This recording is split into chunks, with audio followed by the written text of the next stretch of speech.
नमस्कार दोस्तों, मैं Alok Kumar Milton English classes से लेकर आया हूं आज आप लोग के लिए एक और नई कविता अंट जेनिफर स्टैगर, जो क्लास 12 के फ्लैमिंगो बुक का एक कविता है। इससे पहले मैं 2 कविता करा चुका हूं, माई मदर एट 66 और कीपिंग क्वाइट। डिस्क्रिप्शन में इसका लिंक दे दिया जाएगा, आप जाकर के वहां से देख लीजिए। दोस्तों, इस कविता को एनसीईआरटी का जो संशोधित सिलेबस है 2024 का एग्जामिनेशन में पूछा जाएगा, जेक बोर्ड और सीबीएसई बोर्ड में। तो आइए हम लोग करते हैं अंट जेनिफर स्टैगर। क्लास स्टार्ट करने से पहले मैं बता देना चाहता हूं कि अगर आप ऑफलाइन ज्वाइन करना चाहते हैं मिल्टन इंग्लिश क्लासेस को, तो आप ज्वाइन कर सकते हैं लोशन पथ सरस्वती ITI कैंपस के 3rd फ्लोर में, जो कि मटवारी हजारीबाग में है। अभी आइए हम लोग स्टार्ट करते हैं अंट जेनिफर स्टैगर। देखिए, इसका जो पहला जो लाइन लिखा हुआ है वहां से मैं स्टार्ट करता हूं। लिखा हुआ aunt Jennifer's tiger prance across a screen. अब देखो, जेनिफर कौन है? तो जेनिफर एक महिला है, एक वुमेन है, जो प्रताड़ित महिला है, डोमिनेटेड महिला है, जिस पे अत्याचार किया गया है, जिस पे शोषण किया गया है। अब किसके द्वारा शोषण किया गया है? तो उनके ससुराल वालों के द्वारा शोषण किया गया है। उनके ससुराल वालों के द्वारा शोषण किया गया, स्पेशली उनके हस्बैंड के द्वारा। जबकि ये पहली बार अपने ससुराल नहीं गई है, इनके ससुराल में कई साल हो भी गया है, बीत भी गया है, इवन ये बूढ़ी हो चुकी हैं, फिर भी इनके ससुराल वाले इसको इतना अत्याचार करते हैं, इस पे इतना शोषण करता है कि इसको किसी भी तरह का कोई आज़ादी नहीं मिला है। She can not express her words, वो अपनी बातों को एक्सप्रेस नहीं कर सकती है, वो कहीं जा नहीं सकती है, किसी से बात नहीं कर सकती है, परिवार में इसका कोई वजूद नहीं है, इसका कोई बात लेता नहीं है। तो कुल मिलाकर के बात कर लो कि अंट जेनिफर जो है वो अपने अंदर छुपे भावना को एक्सप्रेस करना चाहती है, बतलाना चाहती है। तो यही बताया गया है, और वो भी कैसे? शब्द से नहीं, एक फिगर के माफी, एक जो है चित्र को एक पैनल पे ड्रॉ करके अपनी भावना को बताना चाहती है। आइए, लिखा हुआ है अंट जेनिफर्स टाइगर्स। अंट जेनिफर का जो टाइगर है वो प्रेंस कर रहा है, प्रेंस अक्रॉस अ स्क्रीन, पूरे स्क्रीन के ऊपर अंट जेनिफर का जो टाइगर है वो क्या हो रहा है? प्रेंस का मतलब जंपिंग। तो इसका मतलब मैं आपको पहले ही बता दिया हूं कि अंट जेनिफर का कोई टाइगर नहीं है, सिर्फ और सिर्फ वो एक पैनल पे, एक स्क्रीन पे एक टाइगर बुनती है। और टाइगर को बुनने से क्या मतलब है? तो वो अपने भावना को बता देना चाह रही। देखिए दोस्तों, मैं आप लोग को ये कविता आगे ले जाने से पहले एक छोटी सी कहानी मैं आप लोग को बता देता हूं। यदि आप इस कहानी को देखते हैं, सुनते हैं, तो आप फिर ये कविता आपका हो जाएगा। इसीलिए आइए देखिए, खोटा साहित्य में एक कहानी संग्रह है जिसका नाम है सोंध माटी। और ये सोंध माटी का जो राइटर है वो विनोद कुमार है। कौन है? तो इनका एक 9वां कहानी पाठ है जो आपका है मलकी बहू। क्या है? मलकी बहू एक कहानी है जो पूरा का पूरा अंट जेनिफर टाइगर के जो पोम है उससे मैच करता है। आइए हम लोग मलकी बहू के बारे में चर्चा करते हैं। देखिए दोस्त, मलकी कौन है? तो मलकी एक लड़की है। मलकी क्या है? एक लड़की। और मलकी अपनी पिताजी का एक लौती बेटी है। जैसे कि हर एक पिता अपनी बेटी को बहुत ही लाड़ प्यार से पालते हैं, तो मलकी के पापा भी इसको बहुत लाड़ प्यार से पाले हैं। और मलकी जब बड़ी हो गई तो as a being a father, मलकी के पिता को भी चिंता होने लगा कि मलकी का जो है सो शादी हम कर देंगे। उनके पिता जो है वो लड़का ढूंढने के लिए चल पड़े, अलग अलग जगहों पे गया रिश्ता को लेकर के।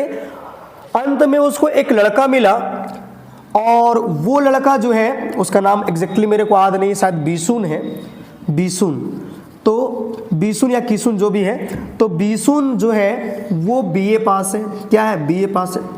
तो मलकी के फादर को लगता है कि ये बीसुन जो है वो BA पास है, तो कहीं ना कहीं मेरी बेटी का हाथ अगर इसके हाथ में दे देते हैं तो ये अपने लाइफ को बहुत ही अच्छा से सरवाइव करेगा, और फिर शादी करवा देता है। देखिए दोस्त, यहाँ शादी में मलकी के जो पापा हैं वो पहले से ही बहुत कर्जा ले चुके होते हैं, अपना ज़मीन को भी गिरवी रख देते हैं, ज़रूरत पड़ता तो बेच भी देता है, लेकिन अपनी बेटी को हर चीज़ देते हैं। एक गलती हो जाता है यहाँ पे उनके पापा से। क्या गलती हो जाता है कि मलकी के पापा मलकी के पति को एक फटफटिया वाहन यानी 2 चक्का वाहन जो मोटरसाइकिल देने की बात करते हैं, जो कि कहते हैं कि अभी मेरे पास पैसा नहीं है, हम बाद में दे देंगे। अब देखिए, शादी के 1-2 साल ठीक ठाक सब चला, मलकी अपने घर चली गई तो मलकी बेटी से मलकी बहू बन गई। अब मलकी के घर वाले लोग जो है सो लगातार मलकी को ताना देता रहता कि देखो तुम्हारे जो फादर हैं अभी तक दिया नहीं है बाइक। इसी कड़ी में क्या होता है कि मलकी के पति का उम्र निकल जाता है और कोई नौकरी नहीं लगता है।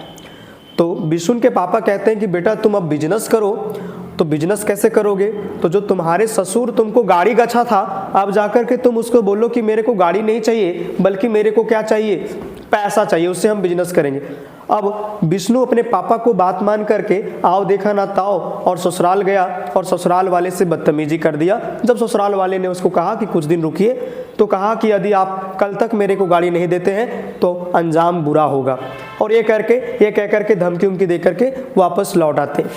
होता है ये कि अब मलकी पे अत्याचार होना शुरू होता है, लगातार उसको ताने दिए जाते हैं। ताने तो ठीक है, गाली गलौज मारपीट पति के द्वारा, सास ससुर के द्वारा, मलकी हर चीज़ बर्दाश्त करती है। मलकी को अच्छा खाना नहीं दिया जाता है, दिन भर उसको बाहर रखा जाता है, और फिर जो है मलकी को उन लोगों के द्वारा इतना शोषण किया जाता है कि मलकी परेशान हो जाती है। हद तो तब हो जाता है दोस्तों जब मलकी के पेट में पल रहे बच्चा को वे लोग मार देता है लात से और मर जाता है। और यहाँ तक मलकी जो है सो सब कुछ बर्दाश्त कर लेती है। हद का सीमा तो तब गुजर जाता है जब मलकी के पति एक और लड़की को ब्याह करके मलकी के सामने लाती। उस दिन मलकी ये चीज़ बर्दाश्त नहीं कर पाई और पूरी रात रो रो करके अपना जान त्याग दी, लेकिन अपने पिता को ये सारा कुछ नहीं बताई। ऐसा हुआ। तो जिस प्रकार मलकी के ऊपर अत्याचार किया गया, शोषण किया गया दहेज के नाम से, खैर अभी चीज़ें बिल्कुल बदल चुकी है। सरकार विमेन एम्पावरमेंट की बात करते हैं, यहाँ दहेज की बात नहीं है, लेकिन यहाँ आज़ादी की बात है। जो जेनिफर आंटी है इनको किसी तरह का कोई आज़ादी नहीं मिला है, और जब आज़ादी नहीं मिला है दोस्तों तो अपनी बातों को एक्सप्रेस करते हैं। आइए, इसमें 3 स्टैंजा है, there are 3 stanzas in the poem. So पहला स्टैंजा को मैं क्लियर करूंगा, फिर दूसरा और फिर तीसरा। यहाँ 2 स्टैंजा मैं ऑलरेडी लिख दिया हूँ, तीसरा स्टैंजा नहीं लिख पाया, जगह नहीं। तो एक लाइन एक शब्द हम लोग समझने का प्रयास करते हैं। पहला मैं समझा दिया हूँ कि आंट जेनिफर का जो टाइगर है, सच में नहीं, जो बुन रही है वो उछल कूद रहा है पूरे स्क्रीन के ऊपर और कह रहा है टाइगर का जो कलर है ना वो ब्राइट टोपाज है। कैसा है? Bright topaz. ब्राइट टोपाज का मतलब क्या हुआ? जैसे कि टोपाज एक मेटल है और ये चमकता है, तो बाघ के ऊपर आप गोल्डन कलर में जो इस तरह देखते हैं वो ब्राइट टोपाज चमकता है। और यहाँ पे लिखा हुआ है डेनिजेंस, ये कलर का मतलब है, ये टाइगर का कलर का है, ठीक है। डेनिजेंस का मतलब निवासी, रेसिडेंशियल। तो टाइगर कहाँ के निवासी है? Of a green world, of a green world. Green world का मतलब क्या होता है? फॉरेस्ट। क्या होगा? फॉरेस्ट। तो आप बोलो कि अब यहाँ पे ये जो लाइन है ना वो टाइगर की क्वालिटी को एक्सप्रेस कर रहा है कि टाइगर का कलर कैसा है? Bright topaz. वो कहाँ रहता है? तो जंगल में रहता है। डेनिजेंस का मतलब रहना, निवासी। कहाँ रहता है? कहाँ का निवासी है? जंगल के निवासी। अब और टाइगर की क्या क्वालिटी है? तो टाइगर की क्वालिटी है दे डू नॉट फियर, वे डरते नहीं हैं। टाइगर किसी से डरते नहीं है, खास तौर पे वैसे लोग से नहीं डरते हैं जो पेड़ों के पीछे घात लगा करके बैठे हैं। Beneath the tree, beneath the tree यानी कौन लोग हैं जो पेड़ के पीछे घात लगा के बैठा हुआ? शिकारी लोग। टाइगर शिकारी से भी डरता नहीं है, टाइगर शिकारी से भी डरता नहीं है।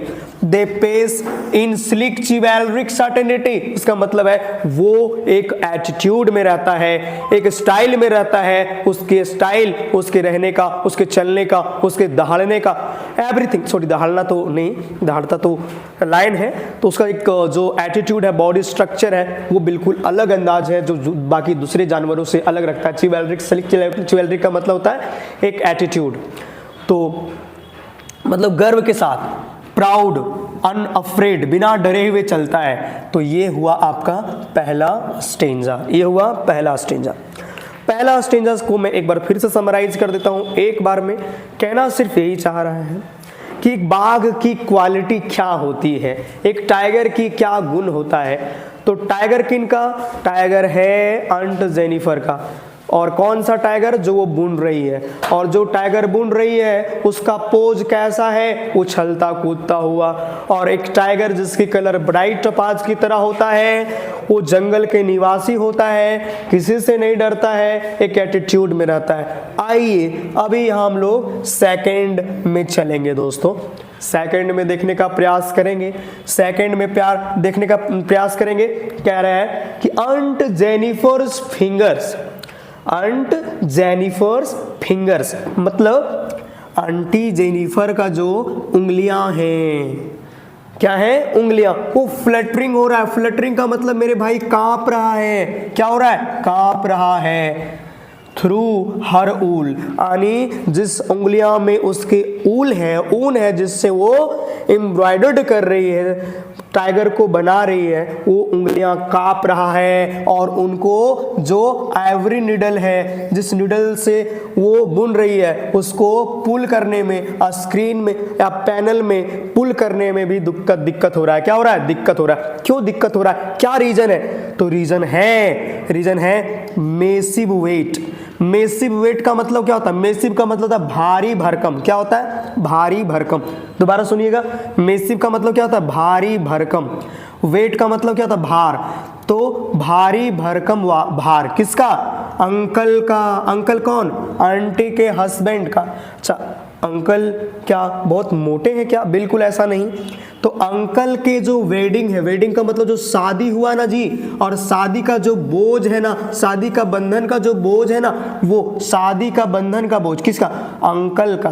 अंकल और आंटी के शादी का जो बंधन का बोझ है ना, वो आंटी के हाथों पे जो है सो sits heavily upon aunt Jennifer's hand. वो अंट जेनिफर के हाथों में दबा हुआ है, बोझ तले दबा हुआ है।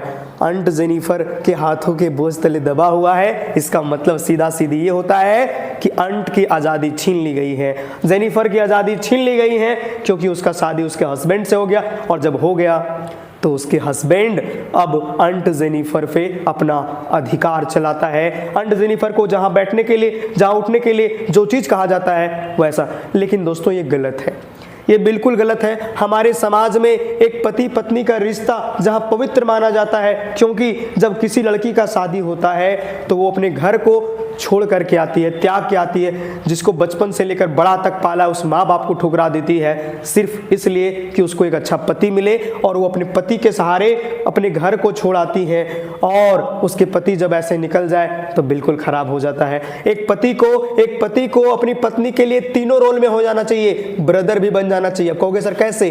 तो एक पति को अपने पत्नी के लिए ब्रदर के रोल में आ जाना चाहिए, फादर के रोल में आ जाना चाहिए, और मदर के भी रोल में आ जाना चाहिए जरूरत पड़ने पे। ब्रदर क्यों? चूंकि इस धरती पे एक भाई से ज्यादा अपनी बहन का रक्षा कोई अच्छा से नहीं कर सकता है। तो रक्षा की बात आए तो एक पति को एक पत्नी का भाई के रोल में आ जाना चाहिए। अगर केयर टेकिंग की बात किया जाए, ध्यान रखने की बात की जाए, तो एक हस्बैंड को फादर बन जाना चाहिए, क्योंकि एक पिता से ज़्यादा अच्छा किसी बेटी का कोई ख्याल नहीं रख सकता है। और अगर जज्बात समझने की बात की जाए तो एक पति को उसकी माँ के रोल में आ जाना चाहिए, क्योंकि माँ से अच्छा जज्बात कोई समझ नहीं सकता है। तो चीज़ों इस तरह से होना चाहिए। इसी पे मैं दो लाइन आप लोग को सुनाना चाहूँगा, लेकिन अभी नहीं, इसको ख़त्म करने के बाद। चलिए, यहाँ तक अगर किन्हीं को दिक्कत है तो पूछिए, आप कॉमेंट में पूछ सकते हैं मेरे को। और फिलहाल मैं यहाँ पे 2 स्टेंजा क्लियर कर दिया हूँ। तीसरा स्टेंजा जो है वो मैं अभी पढ़ाता हूँ, आप स्क्रीनशॉट ले चीज़ों को। खुशियों में हंसना, उसके गमों में रोना सीखो। उसके खुशियों में हंसना, उसके गमों में रोना सीखो। और मोहब्बत करने से पहले किसी एक का होना सीखो। उसकी खामोशियों को समझो, उसकी बातों को समझो। उसकी खामोशियों को समझो, उसकी बातों को समझो, सामने वाले किस हाल में उसके हालातों को समझो। और मोहब्बत करने से पहले किसी एक को होना सीखो। ताने तो मारना सबको आता है, ताने तो मारना सबको आता है, लेकिन रिश्तों में मिठास पिरोना सीखो, रिश्तों में मिठास पिरोना सीखो, और मोहब्बत करने से पहले किसी एक का होना सीखो। दाग ना आने दो जिसे लोग चरित्र कहते हैं, दाग ना आने दो जिसे लोग चरित्र कहते हैं, क्योंकि मोहब्बत वो रिश्ता है जिसे लोग पवित्र कहते हैं, क्योंकि मोहब्बत वो रिश्ता है जिसे लोग पवित्र कहते हैं। तो ये रिश्ता होती है पति और पत्नी का। आइए मैं आपको थर्ड स्टेंजा से जोड़ना चाहता हूँ, और ये तीसरा स्टेंजा खत्म होने के बाद ये पूरा कविता अच्छे से आप लोग को समझा दिया जाएगा, अच्छे से क्लियर हो जाएगा। फिर बाद में मैं अगली वीडियो में इसका क्वेश्चन आंसर लाऊंगा, जो कि इस बार के एग्जाम के लिए बहुत इंपॉर्टेंट है। मेरे को लगता है दोस्तों, अगर यदि आप पूरे पोम को अच्छे से देख जाते हैं तो क्वेश्चन लिखने के लिए, आंसर राइटिंग करने के लिए आपको बहुत मुश्किलें नहीं होती है, बहुत चीज़ें को इजीली आप कर सकते हैं। But first of all you have to complete the complete summary और एक्सप्लेनेशन। सो ये चीज़ बहुत ज़रूरी है। आइए हम लोग बात करते हैं दोस्तों। कह रहा है कि जब अंट, व्हेन अंट इज डेड, जब इस दुनिया से चली जाएगी, जब इस दुनिया से अंट चली जाएंगी, यानी जब उनका देहांत हो जाएगा, तो उनका जो टेरिफाइड देखो ये टेरिफाइड बताया गया है ना, ये टेरिफाइड ये पार्टिसिपल्स है, पास्ट पार्टिसिपल्स। तो उनका जो ये डरा हुआ हाथ है, उसका जो ये डरा हुआ हाथ है ना, विल लाई स्टिल, तब भी लाई करेगा किसके साथ? वो रिंग समझते हो ना, जो शादी में एंगेजमेंट के समय दिया जाता है। तो वो रिंग जो है अंकल के नाम से है ना, वो कस्टम के साथ, रीति रिवाज के साथ तब भी रहेगा, क्योंकि वो जो आंटी है उसको मास्टर कर लिया गया है, उस पे मलिकाना हक जता दिया गया है, उसको कैप्चर्ड कर लिया गया है उसके हस्बैंड के द्वारा। और फिर कह रहा है कि जो टाइगर जो पैनल में जिसने खुद वो बनाई है, वो तब भी प्रेंसिंग करता रहेगा, उछलता कूदता रहेगा, प्राउड, वही एटीट्यूड, बिना डरे। तो दोस्तों देखा आपने कैसे हम लोग जो है सो स्टेंजा 3 को भी कवर कर लिया। अभी थोड़ा सा हम लोग क्या करने वाले हैं कि इसका जो है सो लिटरेरी डिवाइस जो सबसे पहले हम लोग देखने वाले हैं वो है इसका राइमिंग। चूंकि इस कविता फ्री वर्स का नहीं है, मतलब इसमें यहाँ राइमिंग दिया गया है, तो राइमिंग को समझिए। राइमिंग को समझने के लिए मैं आपको बताऊं कि पहला स्टेंजा का पहला जो स्क्रीन है और फिर देख रहे हैं उसका दूसरा लाइन ग्रीन है, तो स्क्रीन और ग्रीन एक ही जैसा, इसलिए ए। अगला में देख रहे हो ट्री और फिर सर्टेनिटी,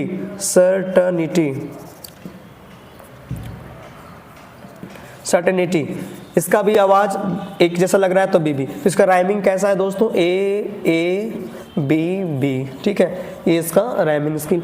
और भी जो इसका लिटरेरी डिवाइस है, इसका जो पोएटिक डिवाइस है, वो हम लोग चर्चा करेंगे अगला वीडियो में क्वेश्चन आंसर के साथ। दोस्तों यदि आप इस चैनल पे नए हो तो आप चैनल को सब्सक्राइब करें, शेयर करें और कमेंट भी करें, और हाँ बेल आइकन को दबाना ना भूलें, क्योंकि आपको अपकमिंग वीडियो का नोटिफिकेशन आपको जाता रहेगा। और एक बार पुनः आप लोग को धन्यवाद करता हूँ। हंसते रहिए, मुस्कुराते रहिए। धन्यवाद। मैं आलोक।